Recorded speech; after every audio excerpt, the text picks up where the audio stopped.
L'obésité, c'est une augmentation de la masse grasse dans le corps par rapport à la masse maigre. Alors, ce qu'il faut savoir, c'est qu'il y a un pourcentage de graisse que l'organisme doit avoir, qui est de 15 à 20% chez l'homme et qui est de 20 à 30% en moyenne chez la femme.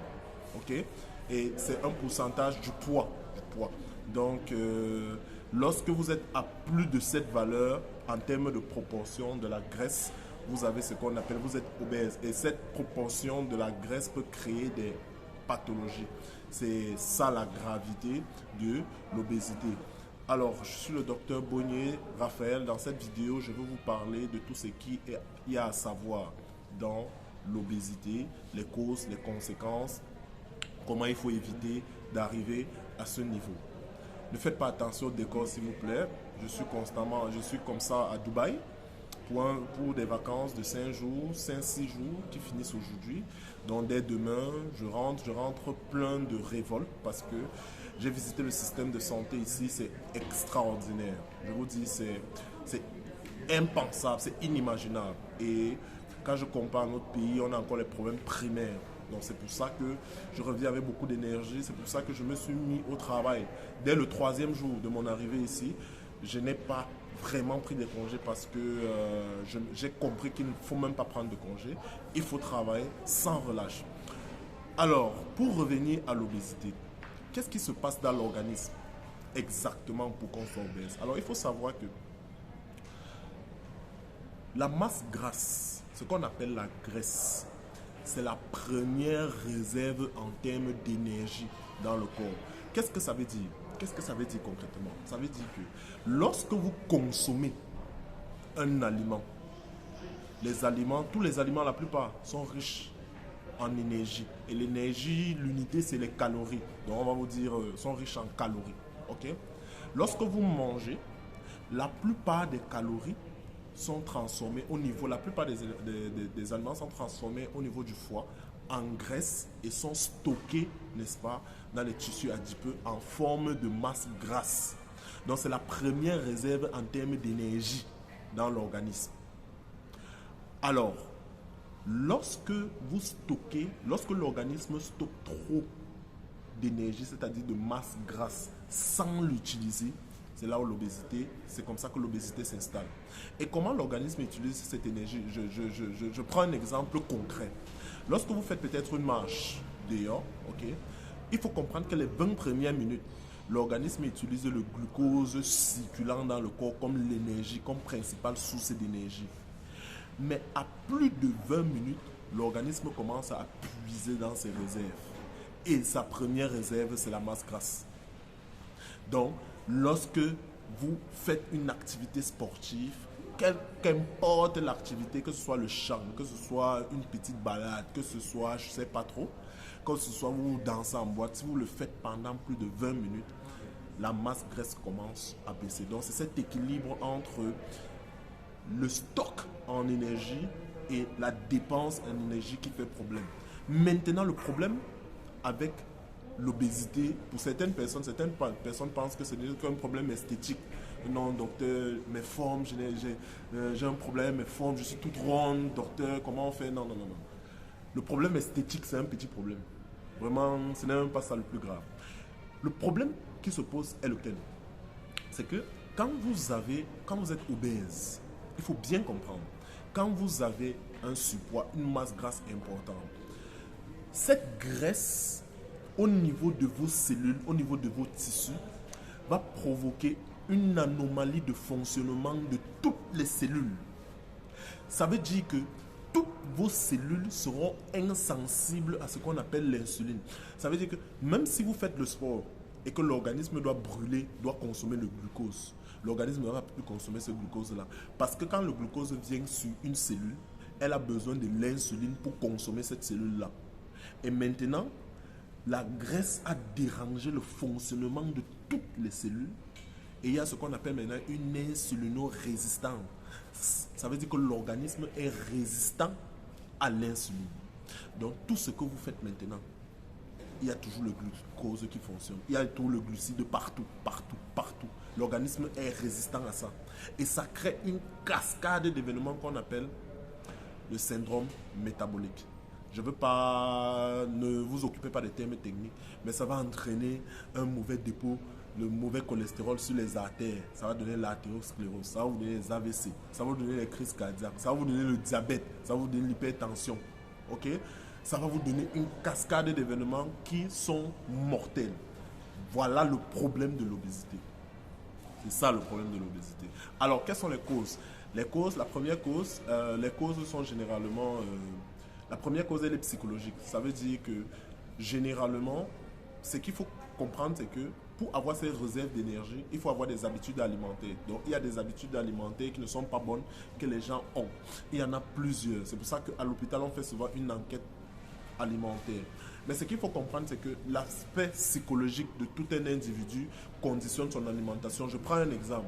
Quand vous voyez un monsieur qui a des problèmes peut-être avec sa femme à la maison, ou bien qui est trop stressé au boulot, ou bien, excusez-moi, ou bien qui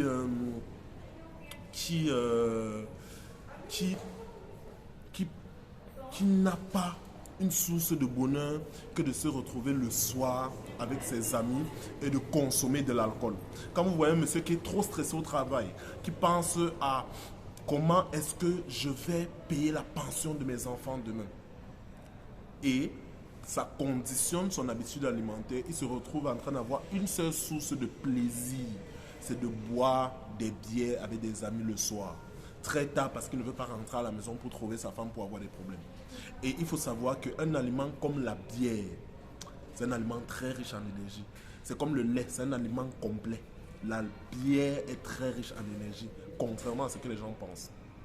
Donc, lorsque vous avez ces habitudes, ok, même si le médecin vous donne quel conseil, tant que votre source de plaisir est calée de ce côté-là, c'est fini. Je prends un autre exemple. Vous allez voir une fille qui va me dire, une fille qui marche peut-être avec son ami. Elle n'est pas jolie et son ami est bien joli. Donc, elle a toujours les problèmes pour se mettre en couple. Ça la frustre et elle passe son temps à grignoter, sans se rendre même compte qu'elle a ce problème. Parce qu'il faut comprendre une chose. La plupart, tout le monde a un problème psychologique, mais n'est pas au courant. Il faut juste qu'on vous le dise, qu'on vous le diagnostique, que voilà, votre comportement est conditionné par ce fait. Ok? Et là, elle commence à grignoter. Et il y a une chose que je veux souligner. Tous les aliments n'ont pas la même réserve en énergie. Donc, il y a beaucoup d'aliments qui ont beaucoup d'énergie et qui ne calment pas la faim. Je prends un exemple. Lorsque vous prenez des chips, les chips sont très riches en calories, mais ne calment pas la faim. Ça veut dire que quelqu'un se met à manger et il a toujours faim. C'est pour ça qu'il grignote, il mange. La bière, pareil. Beaucoup d'énergie et ne calme pas la faim. Et c'est ça le piège. Donc vous allez voir cette fille, elle va passer son temps à grignoter, grignoter, grignoter. Tant qu'on n'a pas résolu son problème de confiance en soi, ou bien son problème psychologique sous-jacent, ça va toujours continuer. Ça va toujours continuer. Donc la première cause, psychologique. La deuxième cause, elle est génétique. Il y a des prédispositions génétiques pour avoir le poids sur certaines populations. Dans certaines familles, c'est logique. Alors, la troisième cause, qui est vraiment rare, il y a certaines pathologies qui prédisposent à avoir le poids. Okay? La quatrième cause, c'est la sédentarité. C'est logique. Si vous consommez et vous êtes sédentaire, vous êtes au bureau, vous ne sortez jamais, vous êtes toujours en train de travailler, vous n'avez pas beaucoup de sources d'activité physique, le poids va s'installer. Alors, quelles sont les complications qui en découlent? Les complications qui en découlent sont logiques. Okay? Je vous ai parlé du syndrome, du syndrome métabolique. C'est le diabète, c'est la tension, c'est les crises cardiaques, c'est les AVC, c'est les insuffisances rénales, c'est tout ça qui en découle. Okay? La deuxième chose, c'est les problèmes respiratoires. Il y a ce qu'on appelle l'apnée du sommeil. Vous allez voir les gens qui auront du mal à respirer dans la nuit, avec des phases de sommeil interrompues à cause de ça. Les troisièmes complications sont tout simplement les complications mécaniques. Vous allez voir des personnes qui ont mal au genou, mal au bas du dos, à cause du poids. Okay? Ce sont des arthroses parce que le poids exerce, n'est-ce pas, cette force là-dessus. Vous allez voir des personnes qui ont des varices hein, les pieds qui gonflent, un retour veineux difficile. Donc voilà les complications. Les complications sont mortelles. Alors, en ce qui concerne la prise en charge, j'aimerais dire que la prise en charge, c'est deux parties. La partie psychologique et la partie organique, c'est-à-dire la partie médicale où le médecin va agir facilement. Mais il y a une partie psychologique qui est extrêmement importante. Tant qu'on n'a pas trouvé, tant qu'on n'a pas fait le profil psychologique du patient qui vient consulter pour un surpoids ou bien pour une obésité, on ne peut rien faire de manière organique. Rien faire du tout. Si une personne trouve que faire du sport est un fardeau, ça veut dire que parce qu'il fait du sport, parce que le médecin a prescrit 3 fois par jour, 3 fois par semaine, au moins 30 minutes, que se lever le matin, se réveiller le matin est un fardeau, ça ne peut pas marcher. Il va essayer, mais le résultat sera tout moyen, le résultat sera tout médiocre. Ça ne peut pas marcher, on connaît déjà la fin. Et ça ne marche même pas parce que ça se voit dans notre société. Les patients viennent et sont toujours obèses. Et l'erreur à ne pas commettre, c'est les thés amincissants, les programmes par-ci, les programmes par-là. Arrêtez tous ces désordres. Ok? Consultez votre médecin. Si votre médecin ne vous convainc pas, changez. Consultez. Ok? Parce qu'il y a des méthodes très claires qui fonctionnent. Il y a toutes des étapes qui marchent à tous les coups. Même quand on peut vous hospitaliser même. Okay? Donc, première étape, profil psychologique du patient, très important, capital, vital. Okay? Maintenant, sur le plan organique, la première chose, c'est les mesures hygiéno-diététiques. On vous fait une enquête alimentaire, on comprend un peu où ça bloque. Okay? Quels sont vos repas, quels sont les types de repas que vous consommez, à quelle période vous voulez consommer et tout ça. Et puis, on essaie de vous montrer ce qui ne va pas dans votre profil. Et on regarde vraiment tout. Qu'est-ce que vous faites chaque jour, comment vous levez le matin, vous travaillez, ou est-ce que vous avez des sources de revenus. Vraiment, on fait tout ça. La deuxième chose, c'est après avoir fait cette enquête, n'est-ce pas, on vous éduque comment est-ce que vous allez manger, comment est-ce que vous allez faire ceci, comment est-ce que vous allez faire cela, comment est-ce que vous allez faire ceci. Et puis ensuite, si ça ne fonctionne pas, si l'éducation ne fonctionne pas, il y a des mesures médicamenteuses. Ça veut dire qu'il y a des médicaments qui coupent la faim.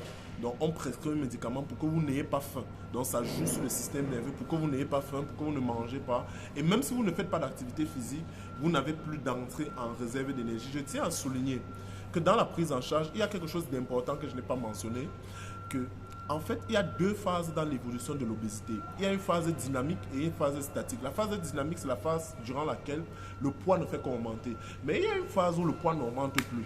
Le poids reste statique et maintenant, c'est les troubles à l'intérieur qui augmentent de manière exponentielle.